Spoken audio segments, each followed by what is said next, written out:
Welcome back to my channel. I am Allicia, the walking, talking baby doll, and hopefully I'm here to give you a better day or a different take on this Carlee Russel situation. And yeah, I'm just going to openly, discuss the story,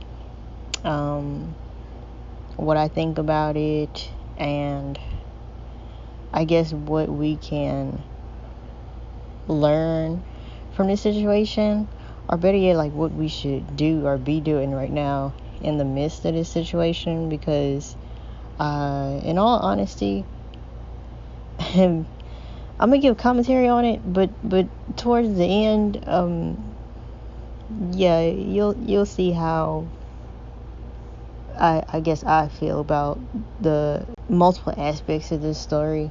It's really just turning into a lot. A lot. And just as a disclaimer, I will talk slower in this video to catch my thoughts, and the topics are a little bit triggering. So first, I just want to go over the story.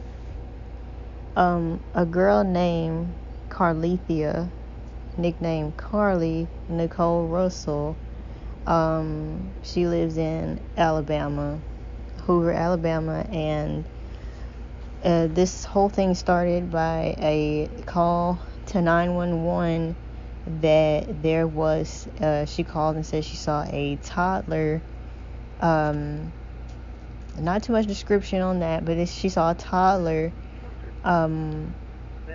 walking alone in somewhere on the highway, interstate. A child walking on the 3 or 4-year-old child walking on the side of the interstate next to her. RP's going to be close by in a red Mercedes sedan with a hazards on. Child's going to be a white male wearing a white t-shirt and a diaper. 42 copy from YMCA. 442. RP's advising there's no cars in the area. Looks like the child's been abandoned on the side of the road. 42 copy. For when you still got him on the phone. Negative, but she's stated that she would stand by for police. 42, call the RP back. She's not at their vehicle. 10-4. CLA, red in color, to Nicole Russell out of Birmingham, 10-11. I'm going to run on 71 as well. 10-4, we're not getting the female to answer.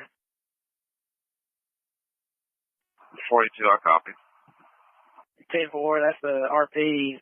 We're trying to call her back. She's not answering. Out to the interstate as well. Can you give me a description on the child, and were they southbound, walking southbound? 10-4, southbound, walking southbound. It was a toddler, 3 or 4-year-old, wearing a white t-shirt and a diaper. RP arrived in a red Mercedes, unknown what the RP's description is going to be. Copy. Thank you. 42, just be advised her vehicle is unlocked, running. All her personal belongings except for her phone. 13, if we can we start a unit to Atkins Trim area? Just see if this child might have wandered from a house over there. 34, I'll be around. Vehicle, the RP had just saw the child walking on the side of the interstate and had gotten out with it when she had disconnected. We're good up here. You may want to send him to and see if they can make contact with somebody there. See if we can find her. 745. Is dispatch unavailable? 4-5 copy, stand by. Got a call about a female screaming with a child. 10-441. Be advised, the female screaming line disconnected. Found in black Ford F-150. She was on the phone with her daughter when it occurred. Incoming personnel, just star 64 in the area. We're good down here. Let me check and see if we have any air assets available to us. 10-4. Also be advised, we're about to get T-Mobile to ping the phone. 11 to 13, 10, 9, I'm sorry. Family that we're out with right down here. The second updated call that we got in reference. The first call we got was from her. Second call we got was from the family. Right. I'm just saying that the sister apparently has an open line with that phone still that she called from and can hear vehicles like it's still sitting on the side of the interstate. 511, you want me to have McGinnis en route with a drone? 10-4, that would be great. 10-4. Which would be ballistic crazy. Like, a lot of people would call, a lot of people would say something, but she saw this toddler, and yeah, so she made this call about the toddler, and soon after, I guess she proceeded to get out the car. After she got out the car, she went missing. You know, pretty much the shortness, she went missing, I guess, over 48 hours, 72 hours, maybe about 3 days. She went missing, and her family was worried, her neighbors were worried, everyone in the community was getting more and more worried, and doing procedures to search for Carlee and find her. And we all can agree that we are relieved that she is safe. However, a lot of people's emotions and hearts were in this story, and so come about 3 days later, after it hit in the blogs, because social media, now that we have social media, a lot of people can be more aware of black women, girls, black femicide, things like this. And there's more awareness now of black individuals that are victims of crimes now that we can spread it easier through the media. And so Black Twitter does what Black Twitter does, TikTok, Black TikTok does what Black TikTok does, Facebook, so on. So this story pretty much goes viral, and everyone is wondering, you know, where this girl is, who has any information, is there anything that can be done about it? And then all of a sudden, within 3 days later of all of this hysteria and push to find this black woman that's gone missing mysteriously, she's seen walking up to her home, her parents' home, frantically, and describing, I guess, a little bit of the situation and what she went through, which we'll go over what was on the Ring cameras of this later. This story has been by far one of the strangest things that I've seen. I'm gonna be honest, it's been one of the strangest things that I've seen. And publicly, but between the public, it appears that people, it was going both ways. People were saying that something doesn't sound right, and you know, I agree, trust your gut, trust your judgment on things. If something doesn't sound right, it probably isn't, in most cases. And then the other side of people who want justice for black individuals, especially black women, who our voices sometimes within the country does not get as validated or heard as others. So it's a very touchy subject, but which is why I wanted to talk about this, because it was split, and I would say like split in the middle amongst the public of what happened to this girl. But I think more so people were trying to give it a chance, like give it room to breathe. And I feel like based on how things are going now, the update part, which is what I'm finna get into, I think people are more so, you know, they're either like completely in the middle or tipping on the side of, yeah, I knew something was like kind of off and not right, which kind of it's not a good look, right?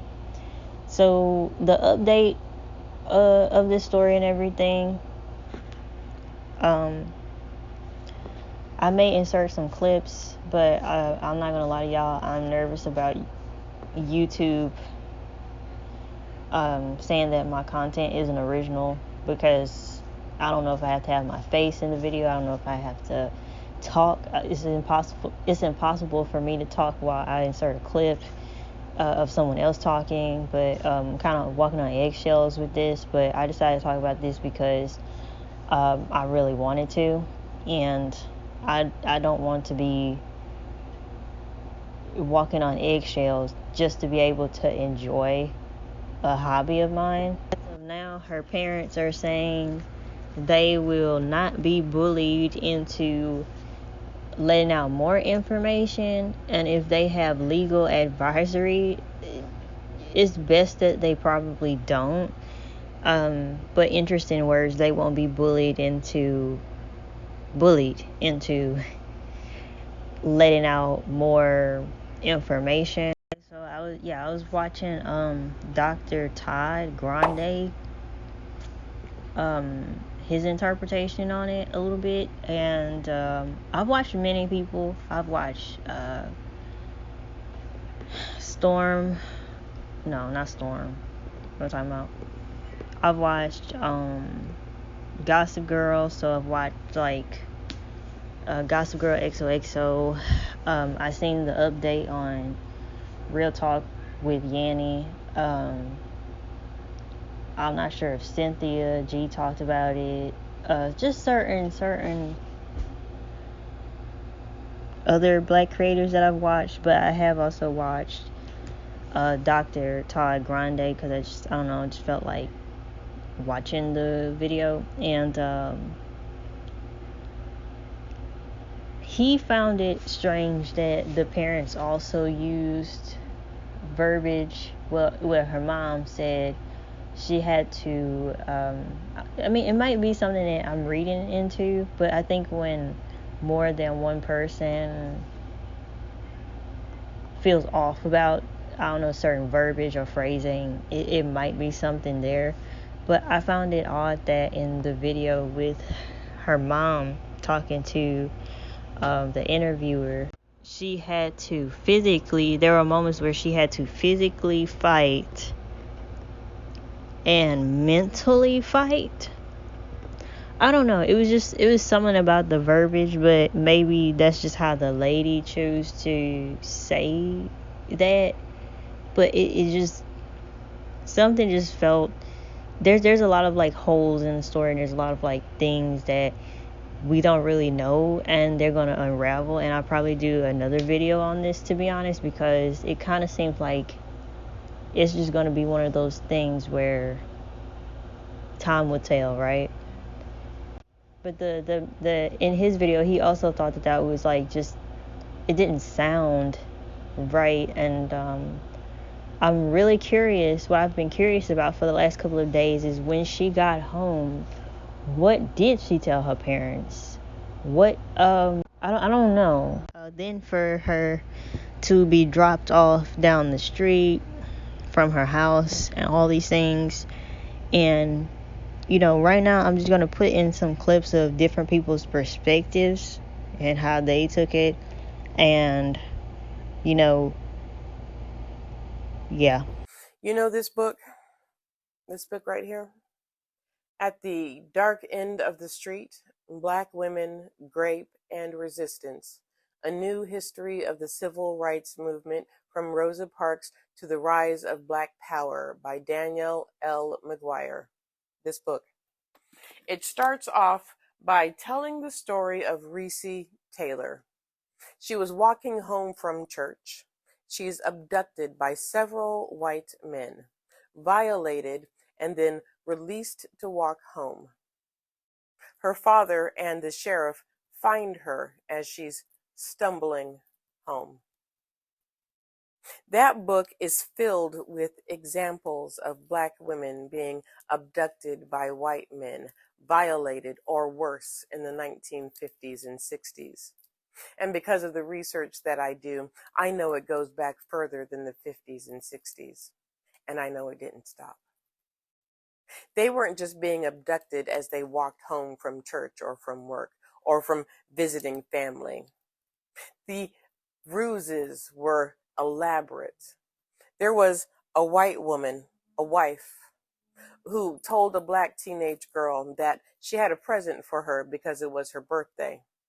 When the teenager got to the house, the white woman, the wife, locked the black teenage girl in the bedroom with her husband. White men would say that they needed babysitters or housekeepers, lure black teenage girls, young adult women into their homes, violate them or unalive them. It was not an anomaly. It happened quite often, and they were not penalized. So when I heard about Carlee Russel, and I read the newspaper article that said that, one, she'd been found, but they said that she had made a 911 call saying that she saw a baby or a toddler with a diaper on in the middle of the street. They'd found her car with the car door open, but she was back home. She had walked home. She was at the hospital being treated. Do you know what my first thought was? It was a Reese Taylor who had been abducted while she was walking home from church. And do you know where that happened? That happened in Henry County, Alabama. So no, my first thought was not, well, Carlee has to be lying. That was not my first thought, because I know what Black women have been through in this country, especially in the South. It was not, Carlee has to be lying. That was not my first thought. You see, the truth will come out one way or the other. But to assume that she's lying, based on what? Her brown skin and your many years spent watching Law and Order SVU? Is that what you're basing it on? But I know this country. I know this country, and I know you. Everyone, including our own people, do nothing but heap abuse on Black women. I also know that we are not immediately given the benefit of doubt. We are immediately met with suspicion. And I also know that if she had been found unalived, you would have blamed her even in death. And what fascinates me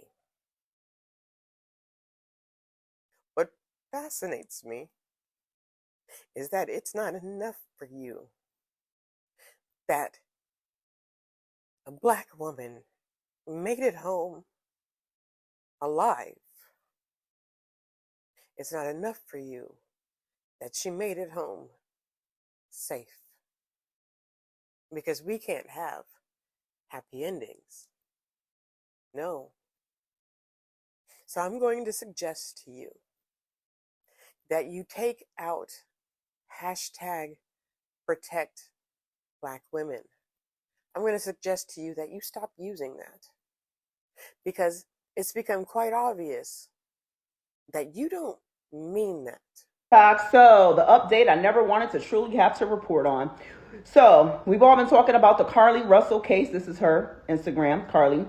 Over the last few days, you know, she shocked the nation, and Black women all over the country felt empowered. We felt finally pleased that America was caring about Black women. Every national news outlet was reporting about Carlee Russel. This is the first time this has ever happened. The hunt was on to find this Black girl. But then when she showed up at her house, it got a little greasy. Why did it get a little greasy? Because she just showed up. So then that's when the world got divided. Wait, what's going on? Something is not right here. Okay, we don't want to speak. We want our privacy. Something is going on. What is going on? Well, when you start talking about something, people start DMing you the truth. It looks like 50 people from Hoover have already got fired for leaking what's really going on with this case. And it's trickled into my DM. So you mean to tell me All this was because she was trying to get back at her ex-man. Yeah, that boyfriend that spoke out about her being kidnapped and held and tortured. Yeah, that was her ex-man. And he actually cheated on her with a stripper. And Carlee had it out with the stripper. And to get back at him, yeah, she disappeared herself. And then got afraid when it blew up. This is what Carlee said to the side chick. Itch, please. He told me everything you said about me and you thought I told him to say that. I wasn't even with him. You're delusional AF if you think your little conversation was anything more than convenience and the fact that he used you to get back at me out of anger. You want to talk about I don't compare to you on your worst day? Girl, bye. You're miserable, or at least should be, being a stripper to provide for a child I've heard you've had from multiple people. So not surprised you don't know who your baby daddy is. Mention me or contact my NIGGA again, and you'll see I'm not the one to play with. You don't want you and your whole family touched. You're poor. I'm rich. You're a stripper. I'm a nurse. You're ugly. I'm beautiful. You could never. You're the bottom of the barrel. Someone from the police department just could not watch us all suffer. So they released these details.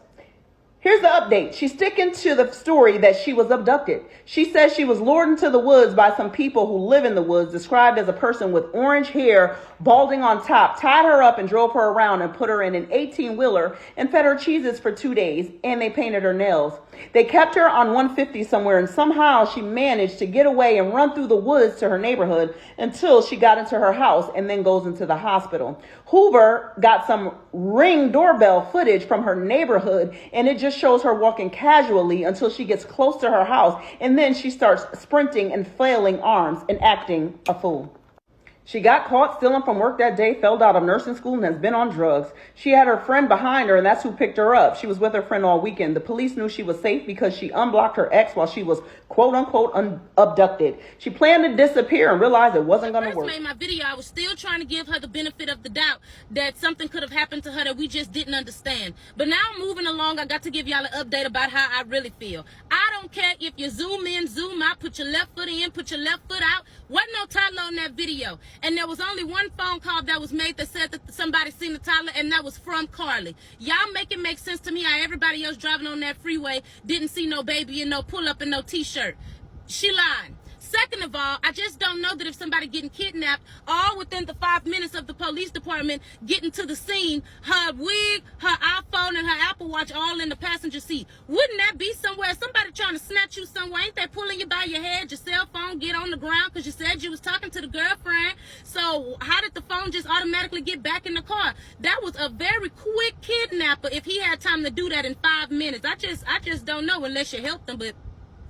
Second of all, now all of a sudden you done walk back home, pulled up, your people didn't even call the ambulance or nothing to get you checked out. They told them that you had made it back home and they made you go because that's just the protocol. Then you got in and out of the hospital quicker than somebody. I ain't never went to the emergency room and got out within a couple of hours. Not ever. It took them a couple of hours just to call me back to get my blood pressure. Nevertheless, you went there, got discharged, you all good, this, that, and the third. The police department ain't put out nothing to give no description. The toddler then turned into Where's Waldo because ain't nobody worried about the little toddler that was supposedly be on the side of the freeway. So we don't know, the city don't know if they need to be on high alert, on high guard, if they can stop and help the needy or not, because ain't nobody said nothing. The police department, you don't hear them saying nothing. You can hear a mouse piss on cotton from that, but I don't know no trafficker, I don't know no kidnapper who gonna allow you to make it back home when they know that you got a truth that you can tell about them. I just don't know about that.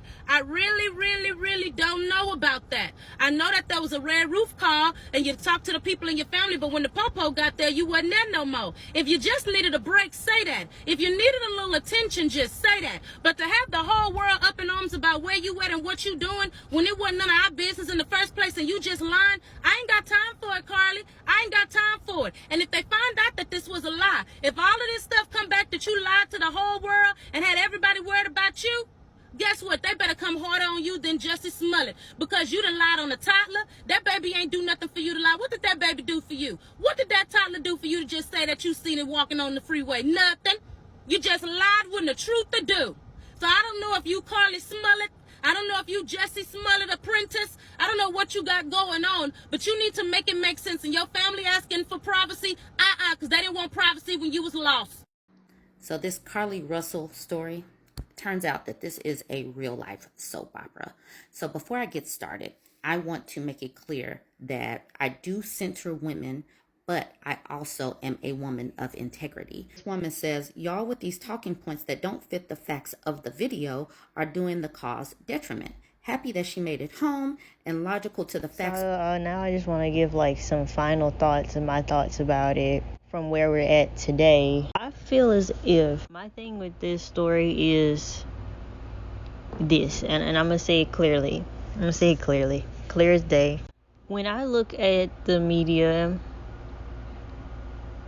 that consists of the world that we live in, okay?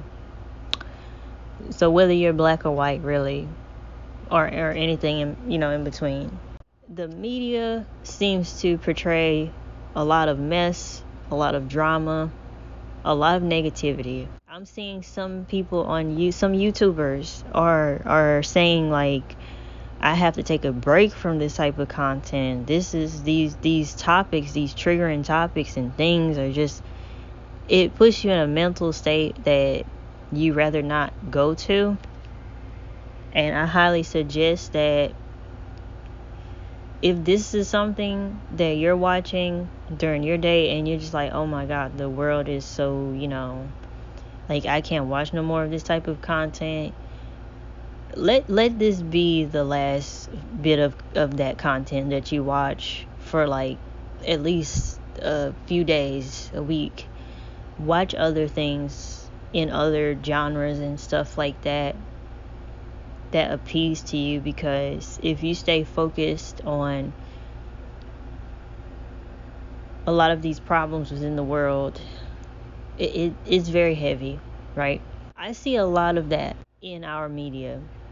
The things that are positive, they don't really get as much recognition or anything, but it's things like this, controversy, negativity, hatred, just mess and drama. Those things are pushed, they're entertaining, it's whatever. A big problem that I have with this story, now I'm kind of going to get into the specifics. The thing that I have a problem with this story is black women already have a hard enough time, okay, getting heard, getting seen when things like this happen, alright? And it's I really haven't found the word for it, but it's like when who you are as a person starts to stack up. So like, let's say you're first generation Asian, you're a woman, you're a let's say your sexuality is bi. Okay, so all these things kind of start to stack up, and sometimes it's not seen in positive ways in this society. It's kind of more room for judgment and assumptions and stupid stereotypes and things like this, right? That was just an example. But as a woman, at times, you have to have this unbearable expectation and responsibilities, almost like you cannot make any mistakes or get anything wrong. If something happens to you, it was because you enabled it and it was your fault. And a lot of this victim shaming, and very easy to put on a woman. Why are you talking about it now? People will make up anything to say that pretty much acts for this some kind of way. Men don't really have that portion. From how I feel, men don't really have that portion of what we deal with, bearing the responsibilities and expectations physically, mentally, spiritually. Just because you're this gender, you have to be born a natural nurturer. You have to be how you present yourself in society. And a lot of women are walking away from this, okay? They're walking away from this template of how my life is supposed to go as a woman. And I'm kind of getting sidetracked here, but all I'm trying to say is we already have that stigma for women, right? Then the next layer of it is that this is a black woman, which statistically, the amount of when it comes to like domestic violence situations, femicide, the likelihood of knowing who unalived a black woman in this country is very slim. A lot of it goes unknown. And if we take something like the stats of femicide and being unalive, what about crimes underneath that? I don't know if I could say these words because everything, again, you're walking on eggshells on this platform at times, but what about crimes like being raped, being touched without consent, being assaulted in any type of way, reporting that you saw something? Does that even get heard and acknowledged? The likelihood of being believed. So that's why I wanted to talk about the layer of being a woman. Already the likelihood of being believed when it comes to any type of, when it comes to being a victim of some sort, you have this heavy expectation of you should have known how to get yourself out of it. You should take responsibility for all your actions and decisions because you're supposed to be the most mature, I guess, of the genders, and it's not acceptable, right? Versus when boys and men make these little bumps in the road, people take it a little bit easier on them at times. Now, is it like that in today's world? I feel like no, it's changing, right? But for me, growing up throughout my life, that, yes, being a man has its own experience in which I don't know because I'm not a man, but certain things that they have to go through. But I've just noticed when it comes to being met with responsibilities and accidents and mistakes and things like this, boys they're not met with the same. They're just not met with the same requirements. Yes, requirements and standards about how they treat people, how they dress, how they show up in this society. They can always do a 360. They could be reckless, have all these kids, and then just walk away from the kids. These are things that I'm not gonna talk about double standards. I'm trying not to talk about double standards, but there was a study of like a house.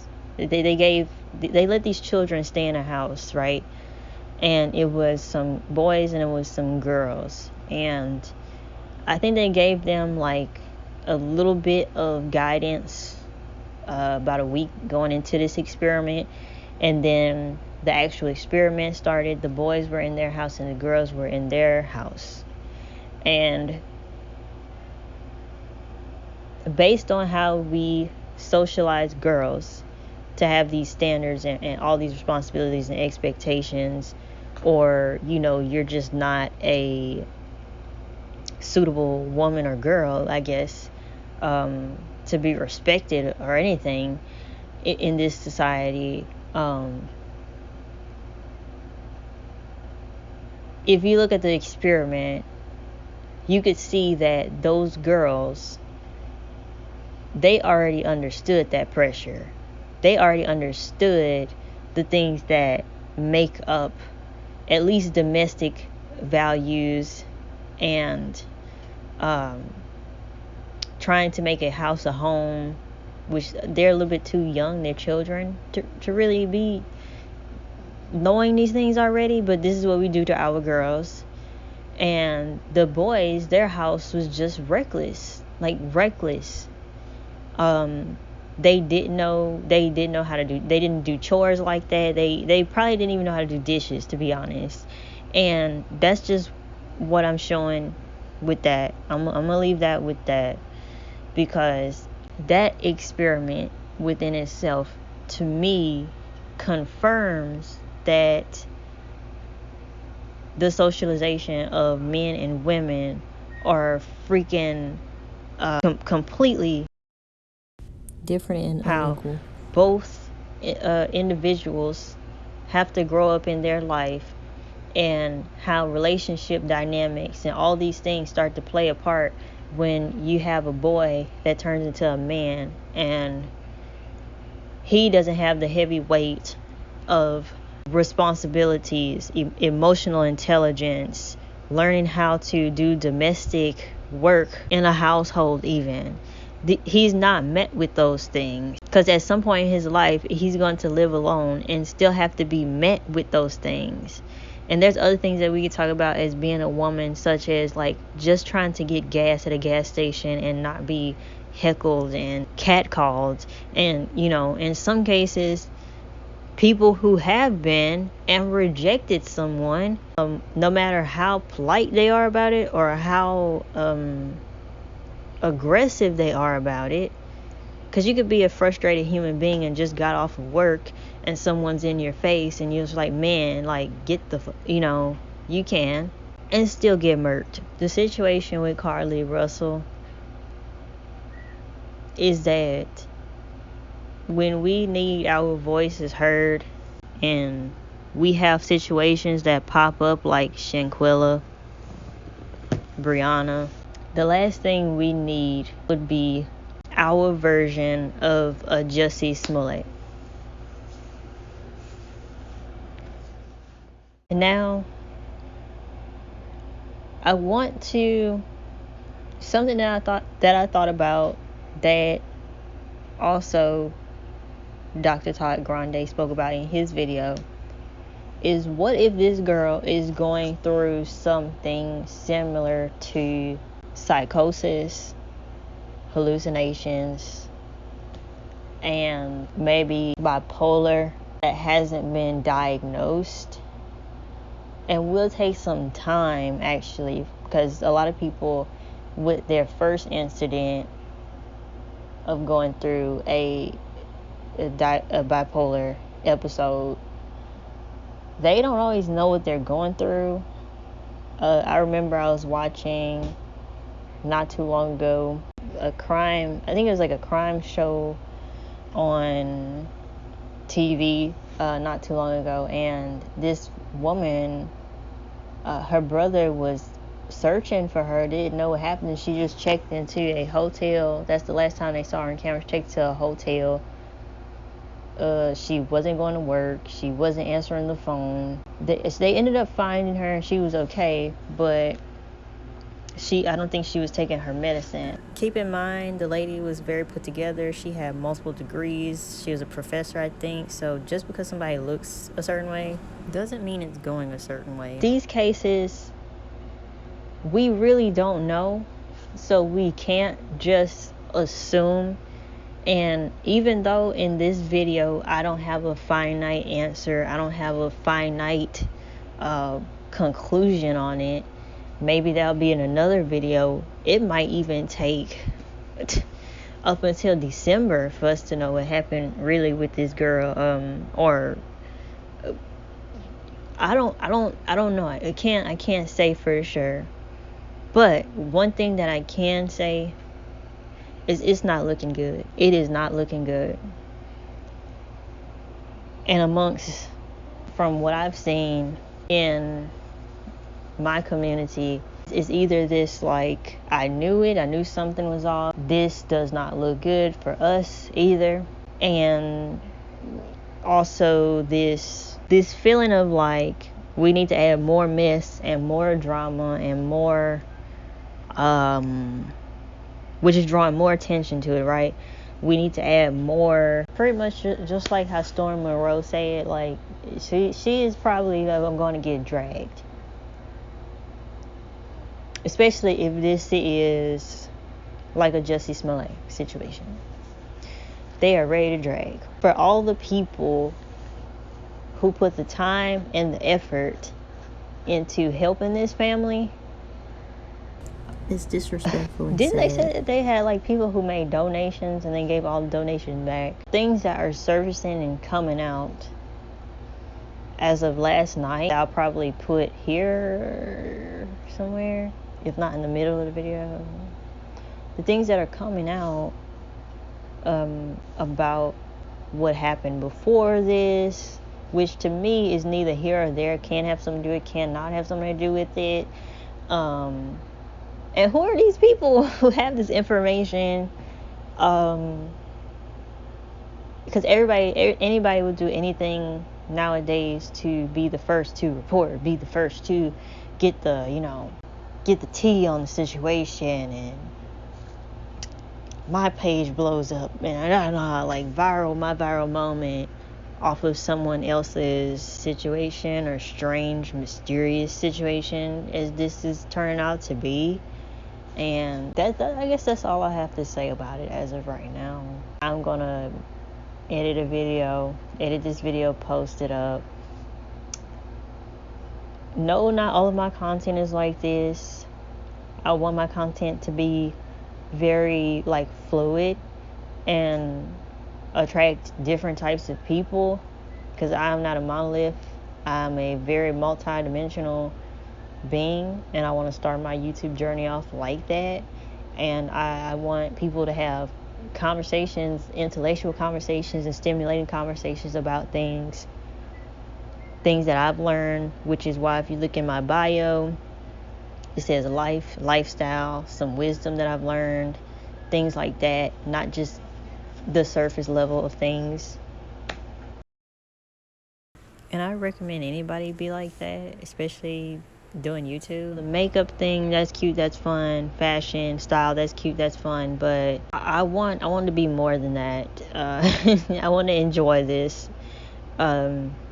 So yeah, I have a vlog that will be posted hopefully next week, which will be fun and and just kind of like a candid version of things, and add some different content. I don't want to just be stuck into like makeup and putting on makeup, taking it off, putting on all that over and over and over again. Like, I want my channel to have like be diversified, okay? Not, I'll still give you what you want, but not just that. That's all I ask. And I know I might be talking very like slower in this video, but it's just a little bit because I try to find the right words for a very sensitive topic. If you hear a weird noise in this video, it is my furniture, okay, and me putting my elbow on it. It is not it is not anything else, okay? Just go put that out there, because I know I did it a couple of times. But yeah, that was the end. This is gonna be the end of this video, and I might update a little bit later sometime. Please tell me your thoughts on this, what you think about the Carlee situation. What did you initially think? Was it different? Was it the same? Please like this video and comment this video. The engagement is really good with my channel, and it lets me know more of what you want to see, as well as lets YouTube get things out and topics out that should be discussed, and puts this in the algorithm for more people. I'm just gonna close this and say, let this be a cautionary tale. However this ends, let this be a cautionary tale of what can happen, and the importance of the image of your community broadcasted out to other communities. Let this be a cautionary tale, whether it's to take care of your mental health. Don't get out of car at night, or you might get, kidnapped. The integrity and the image that you want to maintain for your community about something so serious and what it can mean amongst other communities of people. It's a cautionary tale. So that's it.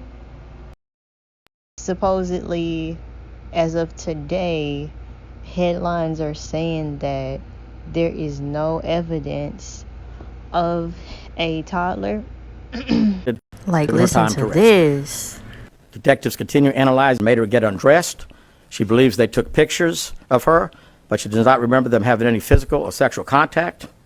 She stated the next day she woke up and was fed cheese crackers by the female. She said the woman also played with her hair, but could not remember anything else. At some point, she was put back in a vehicle she claims was able to escape while it was in the West Hoover area. She told detectives she ran through lots of woods until she came out near her residence. During this interview, detectives noted that Carlee had a small injury to her lip, and she claimed that her head was hurting. She also had a tear in her shirt. Detectives also noted that she had $107 cash in her right sock. Out of respect for Carlee and her family, detectives did not press for additional information in this interview and made plans to speak with her in detail after made her get undressed. Cheese crackers, y'all. Cheese. Like, what type? Cheese it? Like, what? No, I'm kidding. Time to rest. Detectives continue analyzing data from Carlee's cell phone that was left behind at the scene. We enlisted the help of the United States Secret Service in conducting this analysis. Part of what data included several internet searches in the days leading up to their disappearance that I think are very relevant to this case. Catch this, y'all. On July 11th at 7:30 a.m., the term, "Do you have to pay for an Amber Alert?" was searched. Bro, what? On July 13th at 1:03 a.m., the day of her disappearance, the term, "How to take money from a register without being caught." So she was did searched. steal. On July 13th at 2:13 a.m., the day of her disappearance, the term Birmingham bus station was searched. On July 13th, 2:35 a.m., a search for a one-way bus ticket from Birmingham to Nashville was conducted. At this point, all I can say is, Got him!